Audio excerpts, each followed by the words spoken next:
Jake Morrison stood in the vast chamber of the Galactic Council and felt the weight of 800 alien eyes watching him. The marble floors gleamed under the artificial lights that mimicked a dozen different home worlds, and the air recyclers worked overtime to keep the atmosphere breathable for all the different species packed into the room.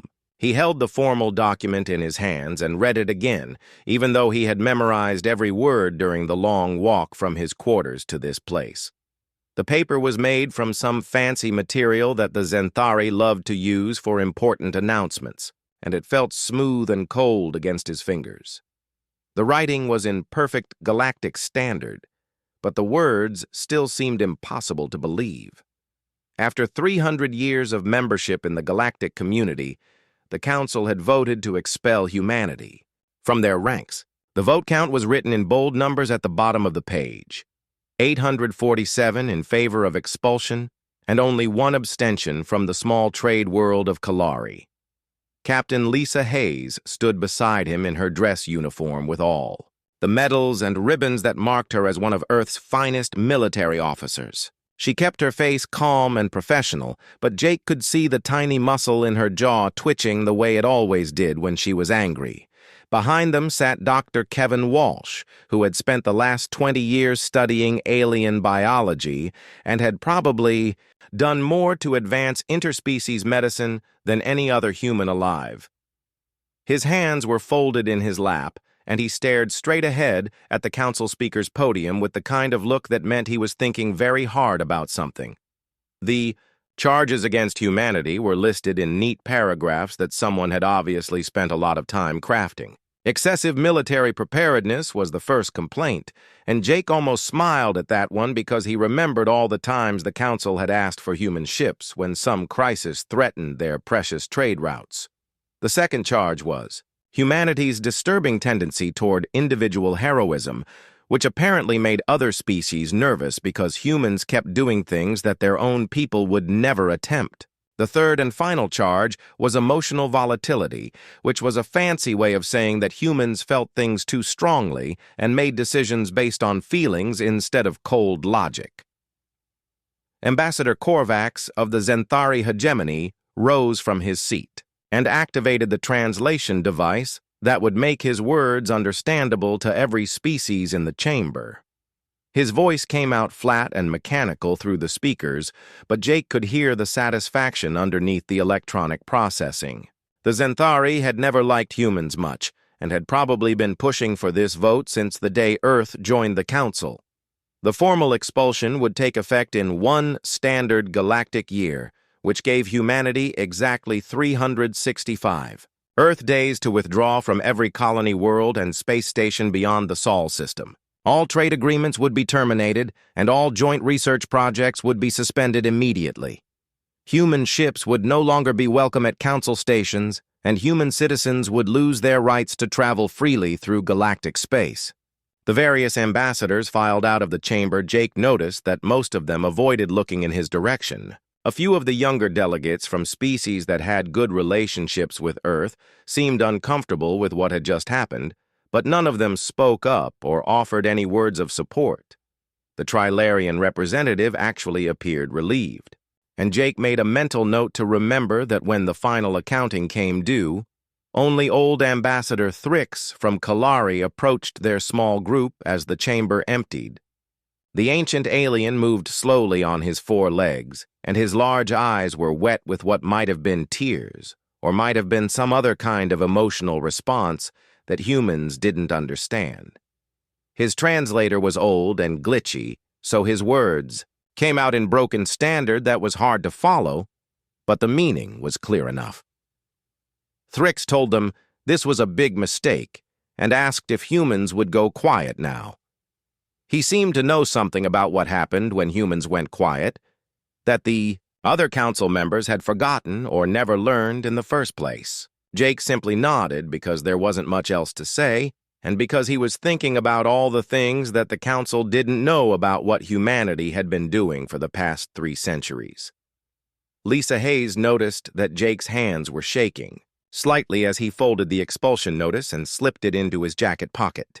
She had served with him long enough to know that he only got the shakes when he was either very scared or very angry, and right now she was pretty sure it was both.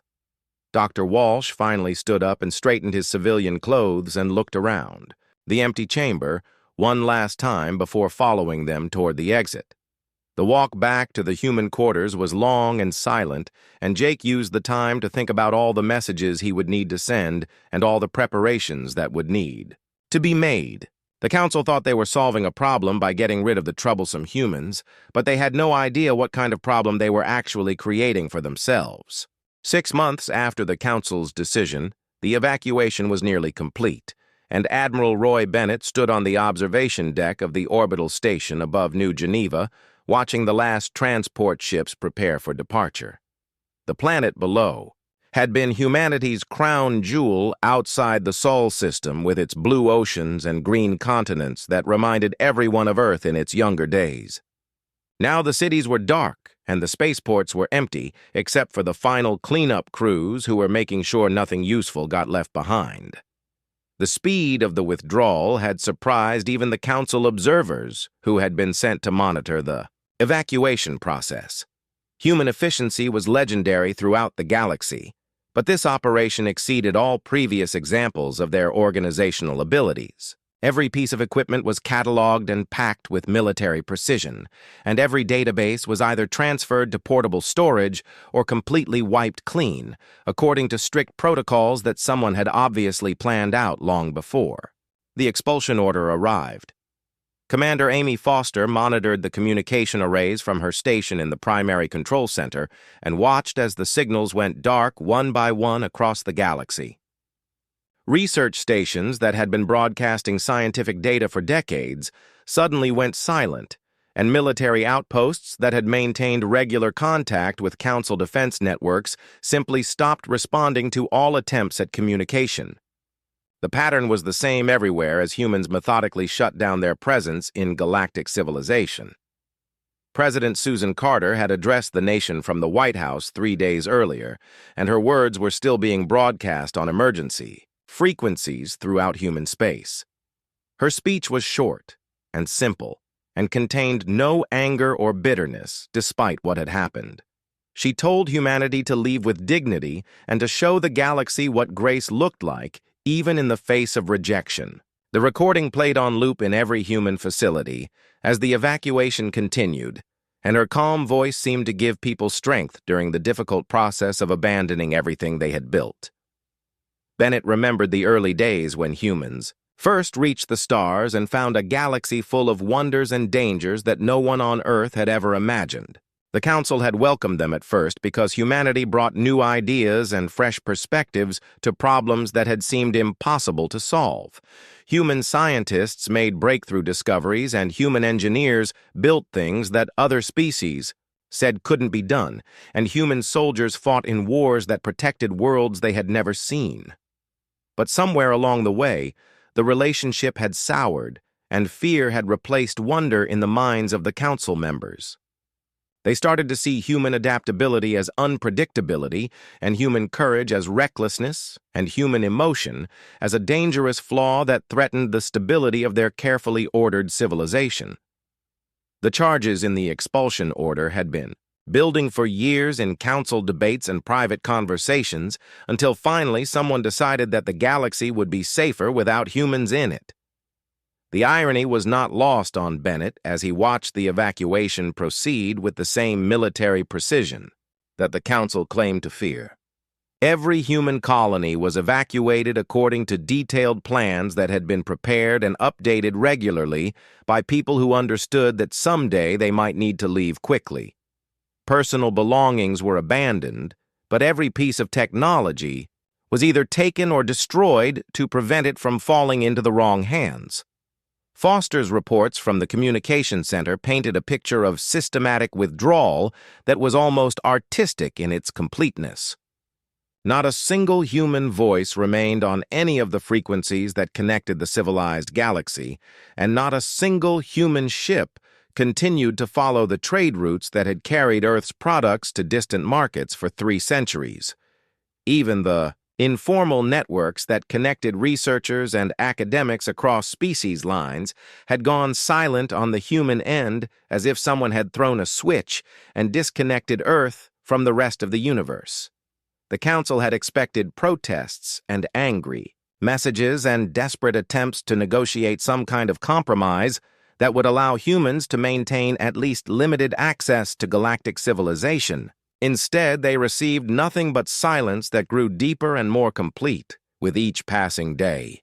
The species that had once been known for their constant chatter and endless curiosity had simply stopped talking to anyone outside their own system. Dr. Vera Collins had been Earth's representative to the Interspecies Medical Consortium for 15 years, and her research into quantum genetics had saved millions of lives across dozens of worlds. Her colleagues from other species had sent hundreds of messages asking her to continue their joint projects, despite the political situation, but she never responded to any of them. Her laboratory on the research station at Proxima Centauri was cleaned out and sealed within days of the expulsion order, and her personal quarters were left spotless and empty. Captain Alan Rodriguez had operated a merchant vessel called the Phoenix for 20 years, and was well known at trading posts throughout the sector for his fair dealing and reliable delivery schedules. His ship had made its final run to Earth just before the expulsion deadline and had simply never returned to any Council space despite having cargo contracts that were worth millions of credits. The docking logs showed that he had paid all his fees and filed proper departure papers, but after that there was no trace of him or his crew. Bennett understood what was happening, even if the Council members did not, because he had been part of the planning process that made this kind of withdrawal possible. Humanity had always known that their place in galactic civilization was temporary and had prepared accordingly with contingency plans and emergency protocols that could be activated when the situation demanded it. The silence wasn't just about hurt feelings or wounded pride, but was part of something much larger that the Council would eventually come to understand. 2 years had passed since the expulsion, and the silence from human space had become so complete that some Council members were starting to wonder if something terrible had happened to Earth. Ambassador Corvex of the Trilarian Federation found himself checking the communication logs every morning, hoping to find some kind of message from the Sol system, but the reports were always the same. No signals coming out and no responses to any attempts at contact from the outside. The Council had expected many things during the aftermath of the expulsion, but complete radio silence had not been one of them. The prevailing theory among the diplomats was that humans would eventually swallow their pride and request readmission to galactic society once they realized how much they needed access to alien technology and markets. Some of the more optimistic members thought that humanity might even thank the Council for teaching them humility and helping them become better galactic citizens. Instead, the months turned into years, and the silence only grew deeper and more unsettling with each passing day. Human merchant vessels that had been fixtures at trading posts throughout the galaxy simply stopped arriving, and their regular customers were forced to find new suppliers for goods that had become part of their daily lives. The exotic spices from Earth's tropical regions, and the precision instruments from Luna's factories, and the entertainment programs from Mars studios all disappeared from galactic markets as if they had never existed. Dr. Vera Collins had been working on a cure for Trilarian bone fever when the expulsion happened, and her research partner, Dr. Zilak, had been sending messages to her private communication channel for months without receiving any kind of response. The disease was killing thousands of his people every year, and Collins had been on the verge of a breakthrough that could have saved countless lives. Her sudden disappearance from the project left Zilak struggling to continue work that required knowledge and techniques that only humans seemed to possess. The scientific community was perhaps hit hardest by humanity's withdrawal because so many joint research projects simply collapsed without their human partners. Mathematics conferences that had featured groundbreaking papers from Earth's universities now had empty slots in their programs, and engineering symposiums lost their most innovative presentations when human scientists stopped attending. The Quantum Physics Research Station at Vega had to shut down an entire wing because the experiments required human intuition and creativity that no other species could provide.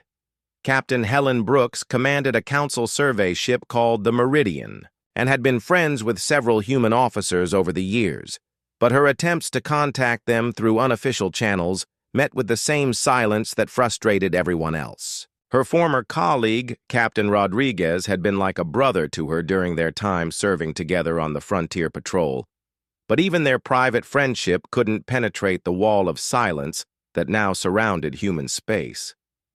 The strangest part was not just the lack of communication, but the complete absence of any human presence in galactic affairs.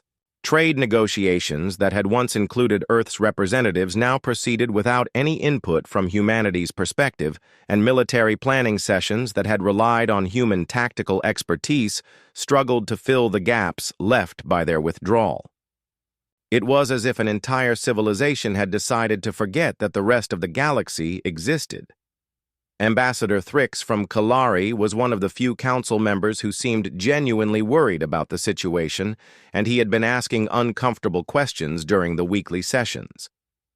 His species had maintained better relations with humans than most others, and he understood that the silence was not normal behavior for a people who had once been eager to share their ideas and discoveries with anyone who would listen. When Thrix spoke about his concerns, the other ambassadors usually changed the subject or made jokes about human stubbornness. The intelligence reports that crossed Korvex's desk painted an increasingly puzzling picture of human space that defied easy explanation. Long-range sensors detected normal levels of activity around Earth and its colonies, but the nature of that activity was impossible to determine, because all human communications were now using encryption methods that no other species could break. Ships were moving between human worlds, but their purposes and destinations remained mysterious because they no longer filed flight plans with any galactic authority. Some of the reports mentioned strange energy signatures detected at the edges of human space that didn't match any known technology, but these observations were dismissed as sensor errors or natural phenomena that had been misinterpreted by nervous ship crews. The prevailing attitude among council leadership was that humans were simply sulking in their corner of the galaxy and would eventually come crawling back when they realized their mistake. Dr. Walsh had been a frequent contributor to the Journal of Xenobiology for 20 years, and his papers on alien physiology had been required reading in universities throughout the galaxy. His sudden absence from academic publishing left a noticeable gap in the scientific literature, and several research projects stalled because they depended on his expertise.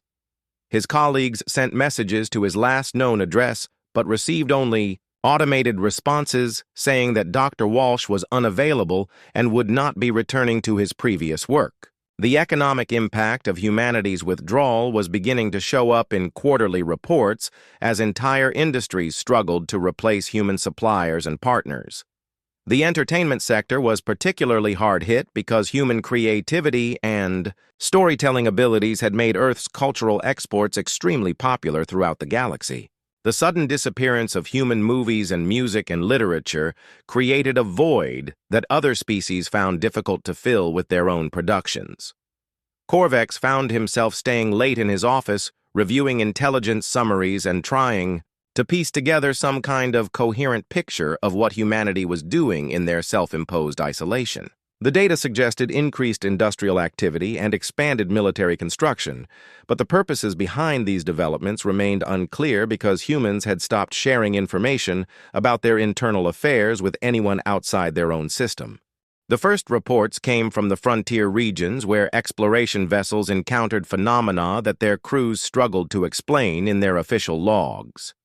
Captain Helen Brooks was conducting a routine survey mission in the Outer Rim when her ship's sensors detected an artificial structure that appeared to be the size of a small moon floating in what had been empty space according to all previous star charts. The object showed clear signs of intelligent construction, with geometric patterns and energy emissions that indicated advanced technology, but when the Meridian moved closer to investigate, the thing simply vanished without leaving any trace behind.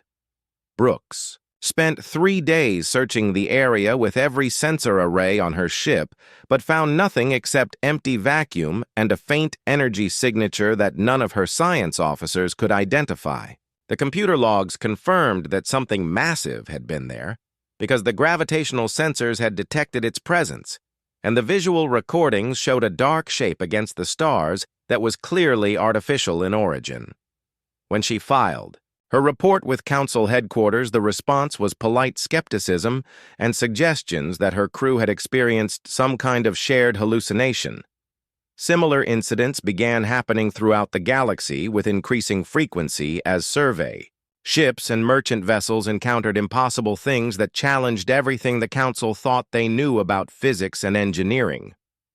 The Zephyrian Mining Consortium lost contact with 3 deep space extraction platforms in the course of a single week, and when rescue ships arrived, they found the installations completely stripped of all valuable materials. The platforms themselves were intact, but every piece of equipment had been removed with surgical precision, and the work crews had simply disappeared without any signs of struggle or forced entry. Trade routes that had been stable for centuries began experiencing mysterious delays as merchant captains reported instrument failures and navigation errors that made no logical sense. Ships would emerge from hyperspace jumps to find themselves hundreds of kilometers off course, despite using navigation computers that had been perfectly calibrated before departure. Some crews reported seeing massive shapes moving in the darkness between stars, but when they tried to get sensor locks on these objects, their equipment would malfunction and show impossible readings. Commander Tyler Haynes was assigned to investigate these incidents, and his initial reports dismissed most of them as equipment failures or crew errors caused by the stress of operating in deep space. But as the pattern continued and expanded, he began to realize that something systematic was happening that defied conventional explanation. The affected regions seemed to be spreading outward from the frontier zones, and the incidents were becoming more frequent and more obvious with each passing month. The attack on Kepler Station changed everything because it was impossible to dismiss or explain away like the previous incidents. The research facility housed 12,000 beings from across the galaxy and served as a major hub for scientific cooperation between different species. The station had been operating normally when it sent out a distress signal that lasted exactly 14 seconds before all communication ceased completely. When rescue ships arrived, they found Kepler Station intact and fully powered but completely empty of all living beings. The corridors that should have been bustling with researchers and support staff were silent, and the laboratories that had been conducting vital experiments were abandoned with equipment still running and data displays still showing active readouts. Every single person had vanished without leaving any trace of what had happened to them or where they had gone. The security recordings showed normal activity throughout the station until exactly 14:32 station time, when every camera simultaneously went dark for precisely 37 minutes. When the feeds resumed, the station was empty but showed no signs of violence or struggle and no indication of how 12,000 beings could have disappeared so completely. The environmental systems were still functioning normally, and the artificial gravity was stable, and even the food replicators in the cafeterias were still serving meals to empty rooms. Haynes spent weeks analyzing every byte of data from the station computers, but found only one clue that might explain what had happened. Someone had left a message in the central database written in perfect galactic standard that said the missing beings had been relocated to safety and that no harm would come to them. The message was signed with a simple statement that this had been a demonstration of capabilities that the galaxy should take seriously. The Council emergency session that followed was unlike anything in the organization's history, as delegates struggled to comprehend what they were dealing with. Some members suggested that the Kepler incident was the work of pirates or raiders, but the complete lack of violence and the surgical precision of the operation ruled out any conventional criminal organization. Others theorized that some unknown Alien species was responsible, but the message in Galactic Standard suggested that whoever was behind this understood Council civilization very well. Ambassador Patricia Stone had remained on Kalari as a private citizen after the human expulsion, and was one of the few humans still living in galactic space. When the Council called her to testify about the incidents, her words sent chills through the assembled delegates because she seemed to understand implications that had escaped everyone else. She spoke quietly about the reasons why humans had built their military forces and prepared for battles that other species couldn't imagine. The galaxy had assumed that human military preparations were signs of aggressive intentions, but Stone explained that the truth was far more complex and frightening. Humanity had been preparing to fight threats that existed beyond the normal understanding of most Council species, and their apparent paranoia had actually been justified caution based on knowledge that they had chosen not to share with their galactic neighbors. When Ambassador Thrix asked where humans were now, Stone's answer was both simple and terrifying because she explained that they were in the dark spaces between stars fighting things that the Council pretended didn't exist. Her smile was not comforting as she described a war that had been going on for longer than most species realized, and her words suggested that the recent incidents were just the beginning of something much larger and more dangerous than anyone had previously understood. The truth began to emerge in fragments during the weeks following Patricia Stone's testimony as intelligence analysts across the galaxy started connecting dots that had previously seemed unrelated. Commander Tyler Haynes led a joint investigation team that included representatives from every major Council species, and their findings painted a picture that challenged everything the galactic community thought they knew about the nature of reality itself. The pattern became clear when the team mapped all the mysterious incidents against star charts that showed the locations of former human military installations and research facilities. Every strange sighting and every unexplained disappearance had occurred in regions where humans had maintained a presence during their 3 centuries of Council membership. The installations that the Council had dismissed as evidence of human aggression had actually been strategically positioned to monitor and defend against threats that existed beyond normal space. Admiral Claire Murphy's quantum transmission reached the Council emergency session from an undisclosed location somewhere in the void between galaxies, and her words carried the weight of absolute authority. She appeared on the main display as a tired-looking woman in a military uniform that bore insignia unknown to any Council database, but her voice was steady and professional as she explained what humanity had been doing while the rest of the galaxy focused on trade and politics. Murphy described an enemy that the Council had never encountered because humans had been preventing that encounter for 300 years. The entities she called Devourers existed partially outside normal space-time and fed on the energy that sustained organized matter and conscious thought. They had been probing the barriers between dimensions for millennia, looking for ways to break through into a reality where they could consume entire civilizations without resistance. Human scientists had detected the first signs of devourer activity shortly after Earth achieved faster than light travel and had spent decades developing the technology and tactics needed to fight an enemy that operated according to rules that defied conventional physics. Every human military vessel had been equipped with specialized weapons and defensive systems designed specifically for interdimensional combat, and every human soldier had received training in fighting opponents that could phase in and out of reality at will. The emotional volatility that the Council had criticized as a character flaw was actually a necessary adaptation for fighting entities that attacked through psychological manipulation and reality distortion. Human crews, who maintained rigid emotional control, were vulnerable to devourer influence, while those who embraced their feelings and intuitions could resist the mental attacks that drove other species insane. The individual heroism that had made other species nervous was the only tactical approach that worked against enemies who could predict and counter conventional military strategies. Dr. Kevin Walsh's research into alien biology had been part of a larger project to understand how different species might react to devourer contact, and his findings had shaped human defensive strategies for decades. The medical knowledge that humans had shared freely with their galactic neighbors had actually been intelligence gathering designed to identify which species would be most vulnerable to interdimensional attack, and which ones might be trained to assist in the defense of reality itself.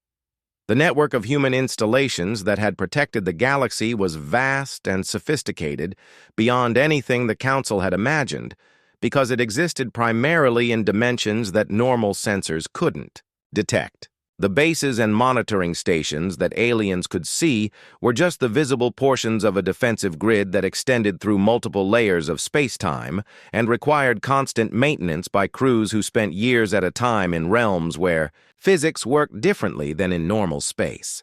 Murphy explained that the expulsion had forced humanity to withdraw this protection grid and consolidate their forces around the Sol system while they developed new strategies for fighting a war that had suddenly become much more difficult.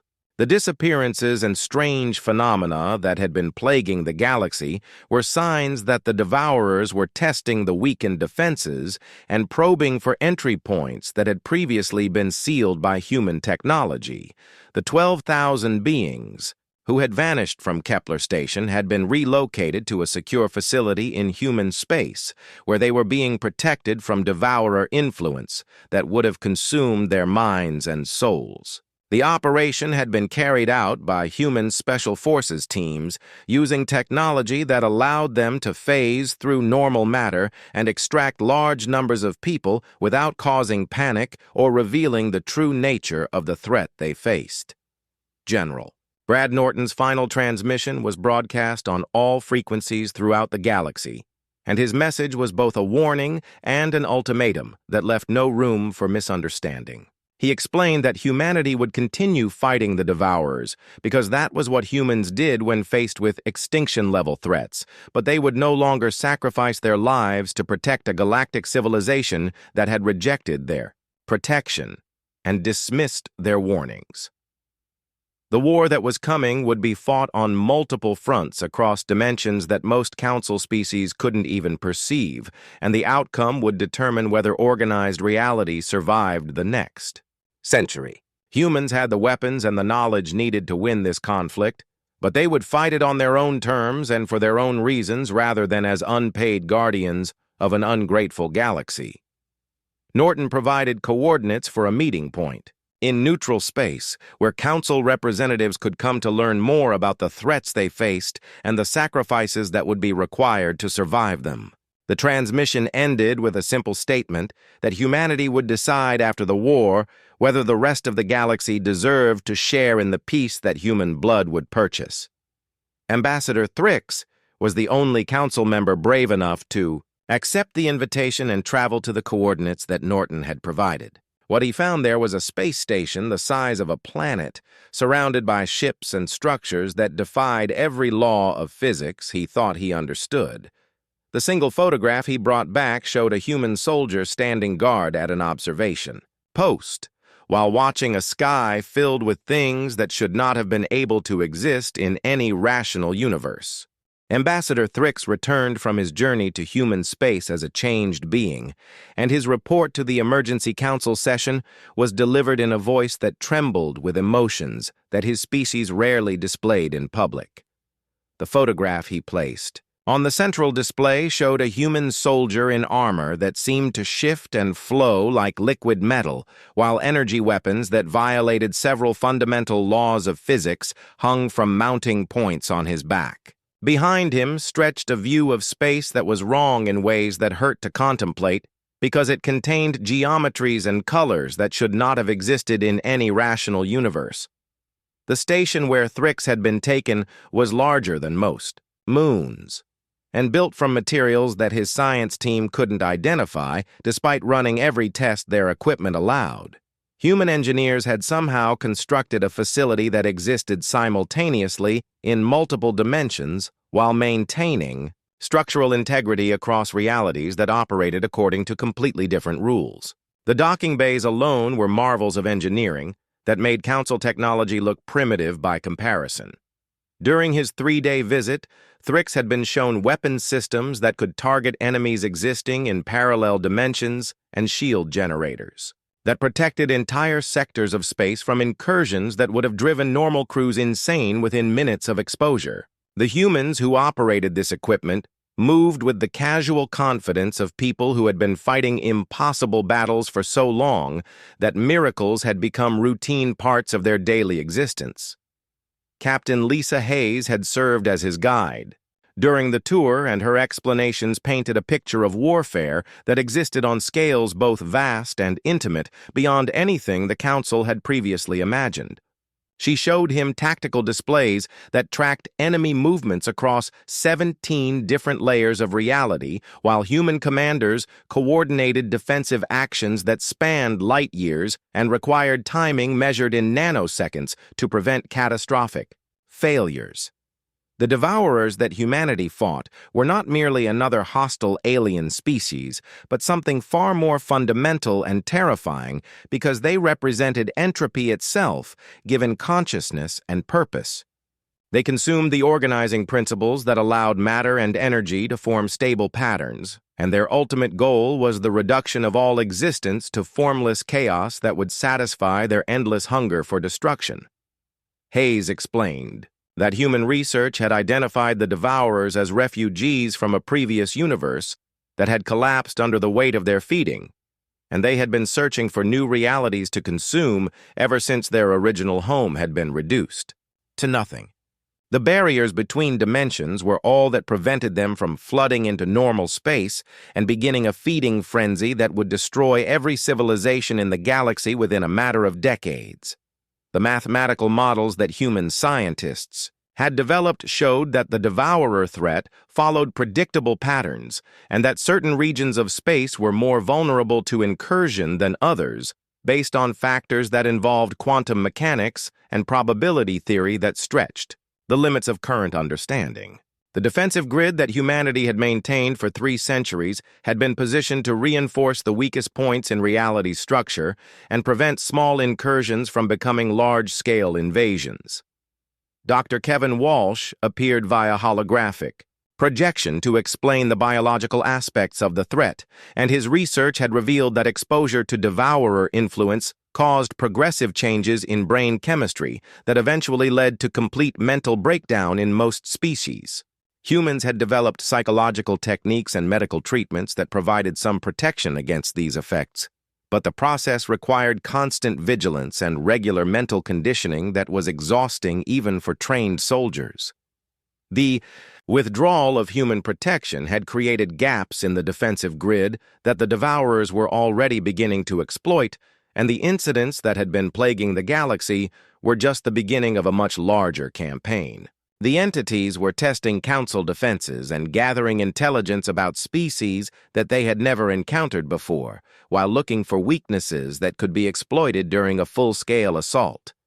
General Norton's briefing was delivered from the command center of humanity's primary battle station, and behind him, Thrix could see display screens showing real-time tactical information about conflicts that were happening in dimensions that normal sensors couldn't detect. Human forces were engaged in battles across hundreds of different fronts while maintaining defensive positions that protected not just the Sol system, but also the outer regions of Council space from devourer incursions. The cost of this protection was measured in human lives and resources that had been dedicated to fighting a war that other species didn't even know existed. And Norton made it clear that humanity was no longer willing to pay that price without recognition or support from the people they were protecting. The expulsion from the Council had forced them to prioritize their own survival over galactic security, and the consequences of that decision were becoming apparent throughout civilized space. Norton offered the Council a choice that was both simple and terrible in its implications, because he explained that humanity would continue fighting, but only to protect their own people and their own interests. The rest of the galaxy could either acknowledge the threat and contribute to the defense effort, or they could face the devourers alone when the barriers finally failed completely, and the entities came pouring through in numbers that would overwhelm any conventional military response. The technology and knowledge needed to fight this war effectively existed only in human hands because no other species had been willing to make the sacrifices necessary to develop weapons and tactics for interdimensional combat. 3 centuries of human research and experimentation had produced capabilities that gave them advantages over the Devourers, but sharing that information would require trust and cooperation that the Council had proven unwilling to provide. Thrix concluded his report with a simple statement that captured the magnitude of the Council's error in terms that every delegate could understand. Humans had never been the problem that needed to be solved, but rather the solution to a problem that the galaxy had been too blind to see. The war was coming whether the Council acknowledged it or not, and humanity would fight it with or without galactic support, because that was what humans did when existence itself was threatened by forces that sought to reduce everything to chaos and darkness.